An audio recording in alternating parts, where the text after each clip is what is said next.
The neon lights flickered over the crowded marketplace. Aliens of all kinds walked by, laughing, shouting, and bargaining in the middle of the noise.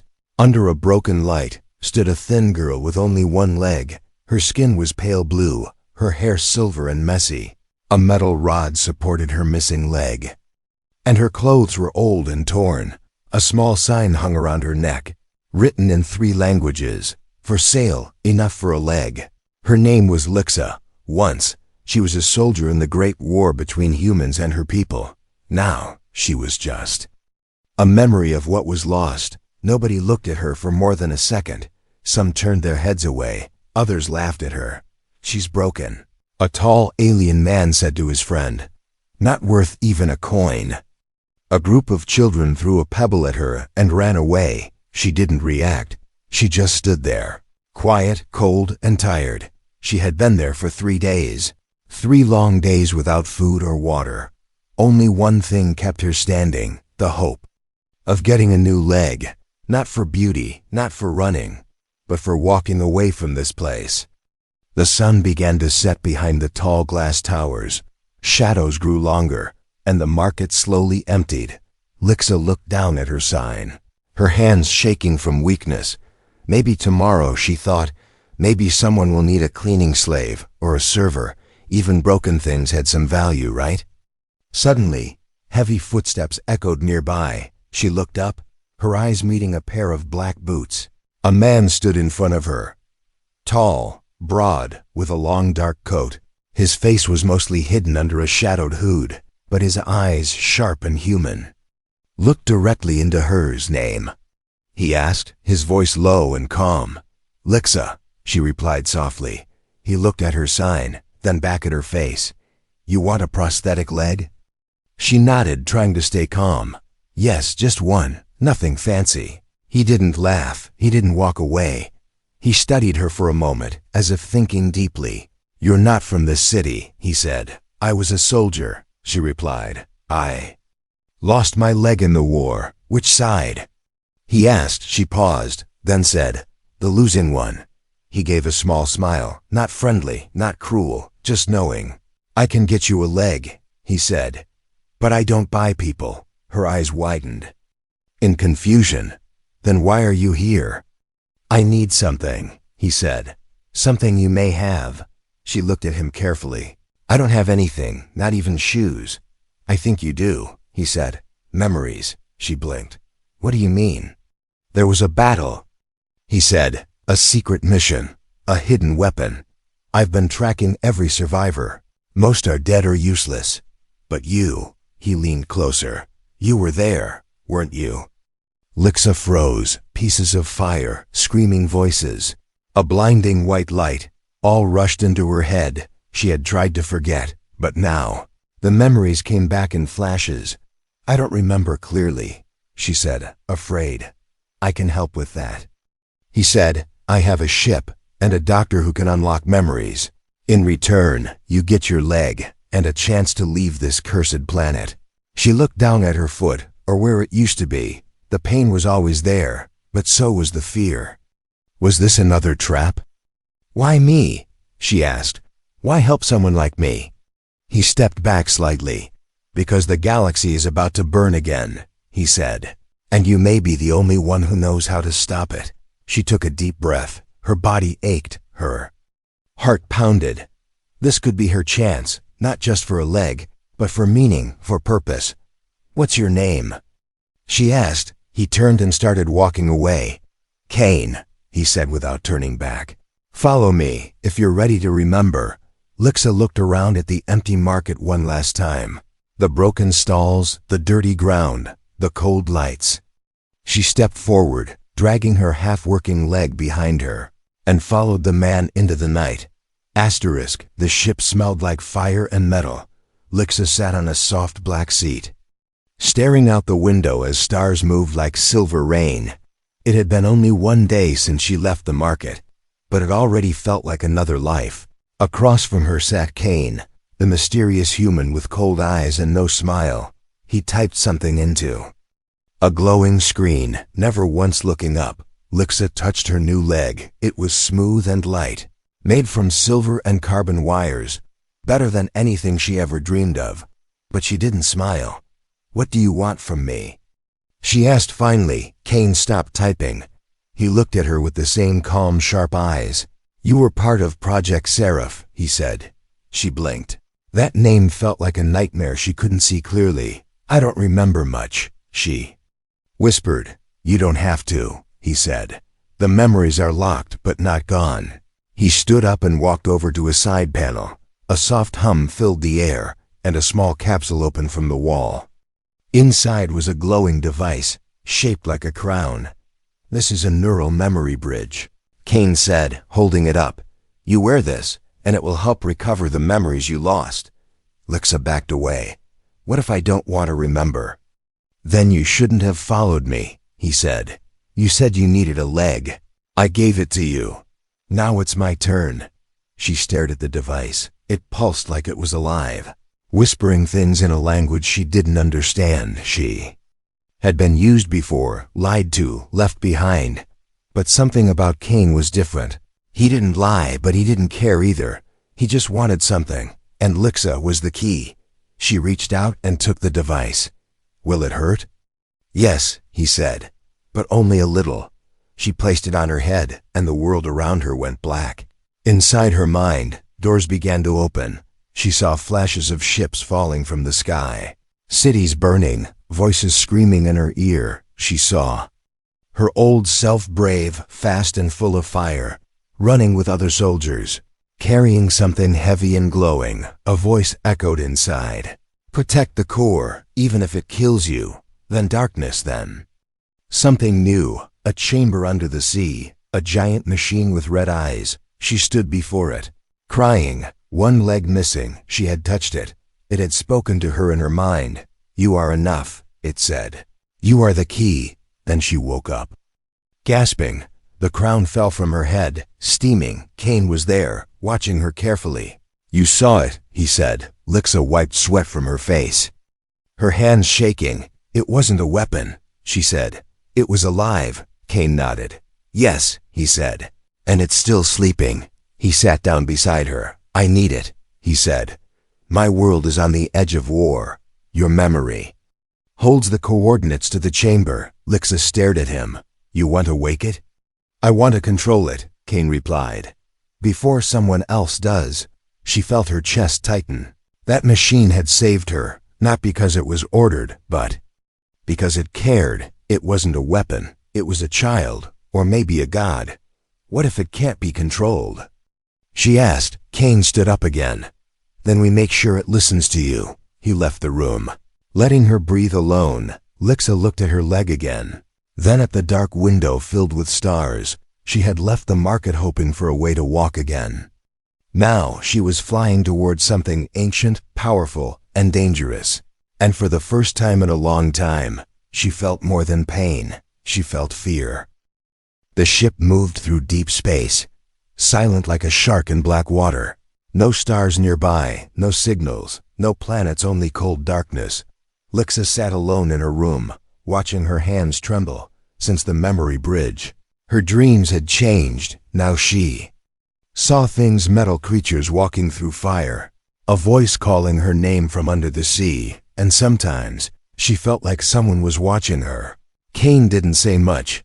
He spent hours locked in the control room, speaking only to the ships. AI, he had a plan. And he didn't want distractions, but the ship had its own secrets, and Lixa could feel them. It began with small things. A whisper in the hallway when no one else was there. A light flickering when she walked past. Doors closing slowly behind her without sound. At first she thought it was in her head. Too much stress, too little sleep. But then it happened, something no system glitch could explain. She was in the med bay, looking at the scans Kane had taken of her brain. Suddenly the screen changed on its own. Lines of old alien code flashed, symbols only her people knew. Then a message appeared. "Hello, LYXA." She jumped back. "Who's there?" She said aloud. No answer. The screen returned to normal. Heart beat fast. She ran to the bridge. Kane was at the console, staring at her radar. She told him what happened. He didn't even look up. The AI is old, he said. Maybe it's picking up leftover data from your mind. That wasn't data, she said. That was a message. Then maybe you're remembering things you don't understand yet, he replied. Don't let your fear slow us down. She wanted to yell, but she didn't. She turned and walked out, her steps echoing in the metal hallway. Later that night, the ship's lights went red. Alarms didn't ring, but every corridor turned dark and cold. Lixa woke up gasping for air. The room was freezing, her breath visible in the air. She grabbed her jacket and stepped into the hall. The lights flickered above her. Then she saw it, a shadow moving at the far end of the corridor. It was tall, thin, and not human. She called out, but it didn't stop. It turned the corner and vanished. She ran after it. Her new leg moved fast, almost too fast. She reached the engine room, but no one was there. Then the door behind her shut. She turned quickly, trying to open it, but it was locked. The room got darker. Then she heard the voice. It was soft, like wind, but it came from the walls. Why are you coming back? Who's speaking? She asked, backing into the wall. You should have stayed gone. The voice said, you ended it once. Don't begin it again. I don't understand, Lixa whispered. A screen in the corner lit up. It showed her own face, but not now from the past. Blood on her cheek, her eyes wild, screaming inside the old lab. Then the screen went black and the door opened. Kane stood outside. You shouldn't be down here, he said. The ship's core isn't stable. Lixa walked past him, her body still shaking. Someone's here, she said. Or something. He didn't argue. But he didn't believe her either. She could see it in his face. That night, the AI spoke to her directly. Not in her room, but in her dream. It appeared as a silver orb floating in a dark sea. I remember you, it said. You touched the core. You linked with the child. Child? She asked, confused. The one under the sea, it said. The one sleeping in the chamber. Why did it save me? Because you were broken, the AI replied. And broken things speak to broken things. She woke up with tears in her eyes, the voice still echoing in her mind. Lixa now understood something important. The ship wasn't haunted by ghosts. It was haunted by memories, her memories. The weapon they were going to find wasn't just alive. It remembered her, and it might not be happy to see her again. The planet came into view slowly, like a ghost rising from a dark sea. Green clouds covered its surface, and lightning moved through the storms like veins of light. Kane stood at the front of the ship, eyes locked on the swirling chaos ahead. Lixa entered the bridge, silent. Her face looked calm, but her mind wasn't. For 3 nights, she had heard the same voice in her dreams. Don't bring him here, it said, again and again. He doesn't understand. Kane turned to her without smiling. We're almost there, he said. This is where it all ended. She nodded slowly. This is where it all began. The ship passed through the clouds, shaking from the pressure. Below them, the planet looked half dead. One side burned and cracked, the other frozen in blue ice. Kane pointed to a red mark on the scanner. That's the chamber, he said. No one has been there since the ceasefire. Lixa felt her hands tighten. The air inside the ship felt heavier now, like the planet was pulling her thoughts into its storm. They landed on a flat rock plain near a set of black stone towers. No birds, no wind, no sound, only the whisper of old machines deep under the ground. They walked together across the stone path, Kane holding a scanner, Lixa holding her breath. Every step made her heart beat faster. The place looked exactly like in her dreams. Even the cracks in the walls felt familiar. They stopped in front of a large round door, covered in glowing blue veins. It looked like metal, but it pulsed like skin. This is it, Kane said. You need to open it. Lixa placed her hand on the center of the door. A hum began, deep and slow, like a heartbeat waking up. The door slid open, revealing a long tunnel of light. They stepped inside, the walls covered in strange writing. Lixa touched one symbol and saw a flash. Her own face, screaming, a machine wrapping around her. pulling. Something from her chest, pain like fire, and a voice saying, "Link complete." She pulled her hand back fast, breathing hard. "What was that?" Kane asked. "I was part of it," she said. "I wasn't just a soldier. I was the key." They reached the chamber, and Kane stopped in shock. At the center of the room, floating in a field of energy, was the core. It was not a bomb, not a machine, not even a weapon. It was a being round like a sphere, but covered in moving patterns like veins. Inside it was a soft red glow, like a heart inside a shell. "It's alive," Lixa whispered. "Yes," Kane said, eyes wide. "And now it's mine." He pulled out a control device from his coat. Before Lixa could speak, he pressed the button. Wires shot from the ground, wrapping around the core. It screamed not loud, but deep inside their heads. The entire chamber shook. "Stop!" Lixa shouted. "You're hurting it." "I don't care," Kane said. "This thing destroyed fleets. It ended wars. I'll use it to stop the next one before it starts." Lixa ran to the control panel, her fingers moving without thinking. She entered symbols she didn't know she remembered. The wires loosened, and the core calmed down. Kane aimed a weapon at her. "Don't make me do this," he warned. Lixa turned slowly. "You don't get it, do you?" She said, "This isn't just a weapon. It's a child born from war, made to protect, not to destroy." "It doesn't matter," Kane said. "I gave you a leg, I gave you a purpose. Now give me the key." Lixa looked at the core. It pulsed brighter as if it understood. She took a deep breath, then reached out and touched it. A burst of light filled the chamber. Memories flooded her mind. She saw labs, scientists, pain.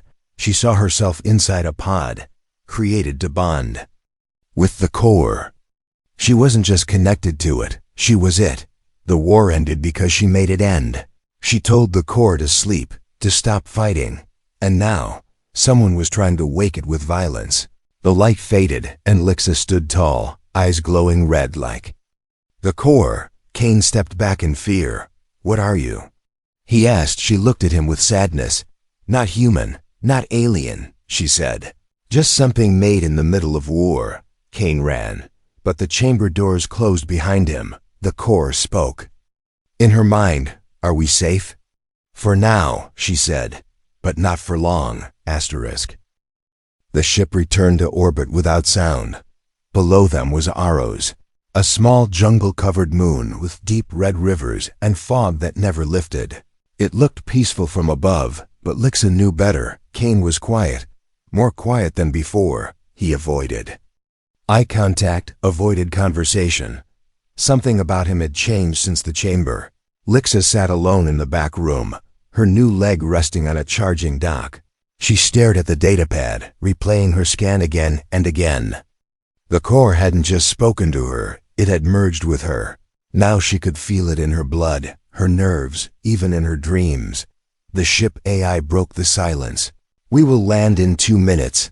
Why, Aros?" Lixa asked, walking toward the bridge. Kane didn't turn around. "We need supplies. Fuel, cover," he said. Simple things. But his voice sounded hollow. The ship landed on a platform hidden deep in the jungle. Kane stepped out first, followed by Lixa. The air was thick and smelled of wet stone and old fire. A group of armed men waited near the edge of the clearing. They wore human military armor, but their faces were wrong, too smooth, too still, too blank. Lixa slowed down, her heart suddenly cold. "This doesn't feel like a supply stop," she said. Kane kept walking. "You're right," he said. Without turning around, the men raised their weapons, pointing them at her.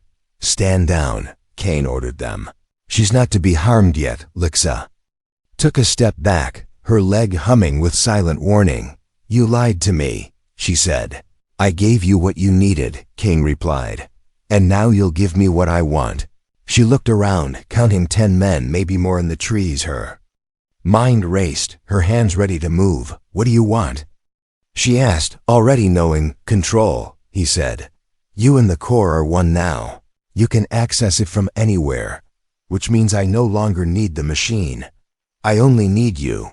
She shook her head. You don't understand what it is. I don't care, Kane snapped. This galaxy is falling apart. If I have a weapon no one else can match, I can stop the war before it begins. Lixa took another step back. You're not trying to save anything, she said. You're trying to rule it. Kane raised his hand. The soldiers closed. In surrounding her, I told them you were unstable, he said coldly. I told them you couldn't be trusted. So when your body is returned to Earth, broken, they'll believe you died trying to use the core. Lixa closed her eyes. The whispers returned, not from the jungle. Not from Kane, from inside. You are not alone, the core said. She opened her eyes, and they glowed red. A shockwave burst from her body, throwing the soldiers back. Weapons flew from their hands. Crashing into trees, Kane stepped back, stunned. Lixa floated off the ground slightly, the air around her humming. I didn't want this, she said softly. I just wanted a leg and a way to forget. Kane reached for his sidearm, but it melted in his hand. Lixa's fingers glowed with light, not fire but memory. The jungle around them faded in its place. Images appeared, memories from the war, from the lab, from the chamber. The soldiers saw the truth. They saw Lixa as a child, tested, torn, reborn. They saw Kane ordering the deaths of thousands during secret missions. They saw the core refusing to destroy planets until Kane forced it. The men stepped away from Kane, slowly lowering their weapons. One of them spoke. We didn't sign up for this. Kane's face twisted with rage. You fools, he shouted. She's manipulating your minds. No, Lixa said calmly. I'm showing them yours. Kane turned and ran. Disappearing into the jungle, Lixa stood still. Breathing slowly, her powers faded, her body now weak again. The soldiers watched her in silence, unsure. One man stepped forward. What now? He asked. She looked at the sky. I'm going to finish what I started, she said, but not with war. The ship powered up behind her. The AI spoke in her mind again. The signal is spreading, it said. Other cores are waking. Lixa closed her eyes. Something bigger was happening now, something Kane had only guessed. She was not the only one like this, and soon the galaxy would have to decide, fear them or follow them. Asterisk. The stars looked different now. Brighter, closer, like they were watching her.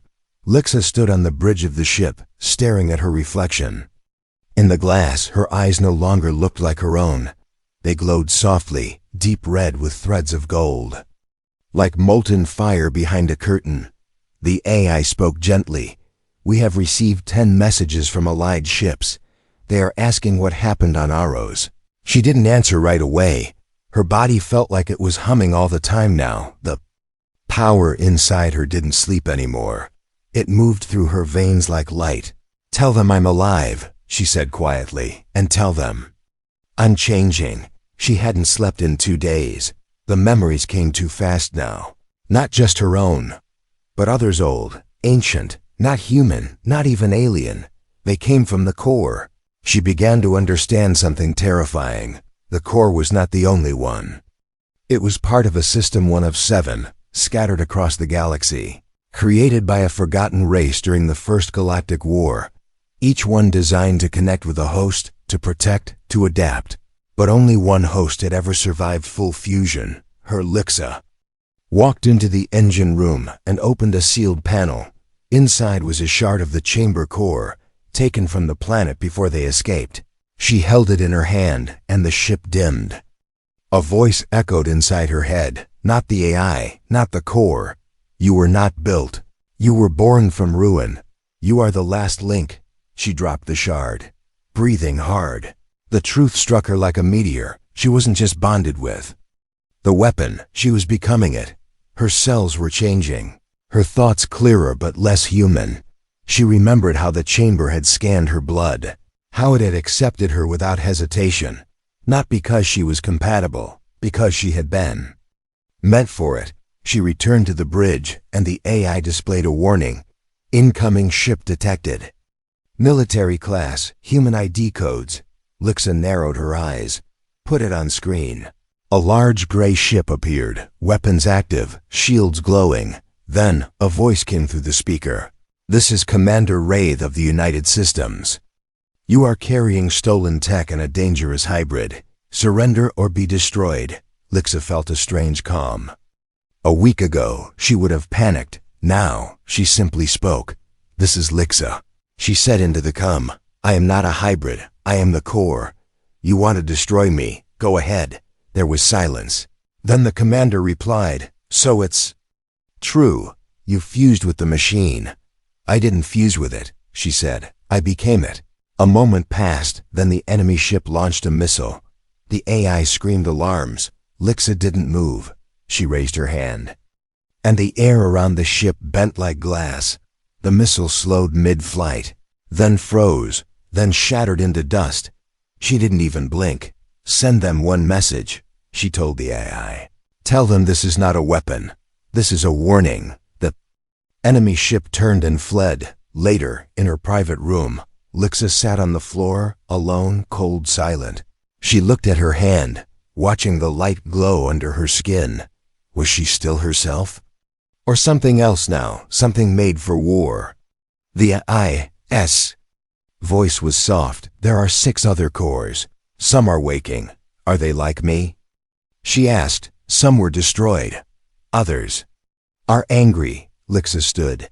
She now knew her purpose wasn't just survival. It wasn't revenge. It was balance. To find the others. To stop another war. To make sure the galaxy didn't fall into the same madness again. She was not just the last weapon. She was the first guardian. Asterisk. The galaxy was not quiet anymore. Something old had woken. And it moved like a storm through space. Signals were being sent across systems. Fragments of code, warnings, strange power readings. The name Lixa was whispered on dozens of worlds. To some, she was a savior. To others, a threat. But Lixa didn't care what they called her. She was no longer looking for a name. She was looking for a choice. The ship floated near a dead moon, where the sky had no stars. Inside, Lixa stood alone in a chamber of silver walls. Before her was a second core, cracked, leaking red light. She had found it buried in the remains of an old battlefield. It was angry, shaking, trying to speak, but only in pain. She placed her hand on it, her skin glowing, and the chamber filled with sound not from outside, but from memory. "Too late," the broken core said. "We waited too long." Lixa knelt beside it. "No," she said. "We're still here." Behind her, footsteps echoed. She turned slowly and saw Kane. His coat was torn, his face older, burned, tired, but his eyes still held that sharp edge. "You're still alive," Lixa said softly. "So are you," he replied. "Though you're barely the same person." She didn't argue. She knew he was right. Part of her was human. Part of her was alien, but now she was something beyond both. "You trapped me," she said. "I never stopped," Kane replied. "The others are waking up, and some of them won't be kind." "I know," she said. "I can help you stop them," he offered. "Like we planned." Lixa stood in silence. She remembered everything now, how Kane had saved her and used her, how he had wanted to control the core, and how he still did. "You don't want to stop them," she said. "You want to use them." Kane smiled. "I want order," he said. "I want peace." "Peace forced by fear is not peace," Lixa replied. "It's just silence waiting to explode." The broken core behind her trembled. Its pain growing, its power leaking. It would not last long. Lixa closed her eyes. She reached inside her mind and called the others. She didn't know how many were awake, but she felt them. One in the asteroid belts, one near the black sun, one buried under frozen oceans. Each had bonded with someone. Each had made their own choice, and soon they would all meet. She looked at Kane. "You should go," she said. "The next part. It's not for you." He hesitated. Then he turned, walked away, and vanished into the dark. Lixa turned to the broken core. Its voice was fading. "We were made for war," it whispered. "We don't know how to be anything else. You can learn," she said. So can I. She placed both hands on it and gave it part of her own power. The chamber filled with white light, not a blast, not destruction, healing. The crack in the core began to seal. The red light turned golden, and the pain faded. Later, she stood once more on her ship. Stars lit up around her, and one by one, signals came online. The other cores had seen what she did. They were listening. A new voice echoed inside her. Not the AI, not the core, but the collective. What now, Lixa? They asked. She looked out at the stars. We choose, she said. We're not weapons anymore. We're protectors. The galaxy would not be ruled by force, not by fear, but by those who had once been broken, and chose to heal instead of destroy. And so the legend began, of the girl who sold herself for a leg, who became the last hope of a galaxy, not because she was strong, but because, when the moment came, she chose to save, not to strike. Asterisk.